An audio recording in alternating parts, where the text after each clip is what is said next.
Viewers, आपको YouTube channel doctor Ali Usman में खुशामदीद कहते हैं। आज हम जिस मेडिसिन के बारे में डिस्कस करेंगे वो है पॉलीफैक्स आई ऑइंटमेंट। इससे पहले हमने एक वीडियो बनाई थी पॉलीफैक्स स्किन ऑइंटमेंट के बारे में, तो याद रखें पॉलीफैक्स स्किन ऑइंटमेंट और पॉलीफैक्स आई ऑइंटमेंट दोनों डिफरेंट हैं। कभी भी पॉलीफैक्स स्किन ऑइंटमेंट को आँखों की जगह पर इस्तेमाल ना करें क्योंकि वो बहुत नुकसान पहुँचा सकती हैं। आइज़ में लगाने के लिए पॉलीफैक्स आई ऑइंटमेंट के नाम से आ रही है। जीएसके ग्लैक्सोस्मिथक्लाइन कंपनी इसको बना रही है। अगर हम इसकी प्राइस की बात करें तो ये तकरीबन जो है 28.27 रुपीज़ की ये मेडिसिन आएगी।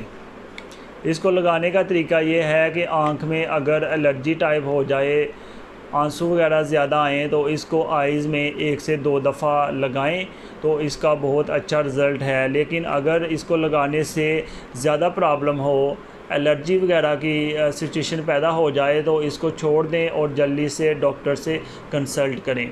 व्यूअर्स, इस तरह की मज़ीद वीडियोस देखने के लिए हमारे YouTube channel doctor Ali Usman को सब्सक्राइब करें और इस वीडियो को लाइक, कमेंट और शेयर करें। शुक्रिया।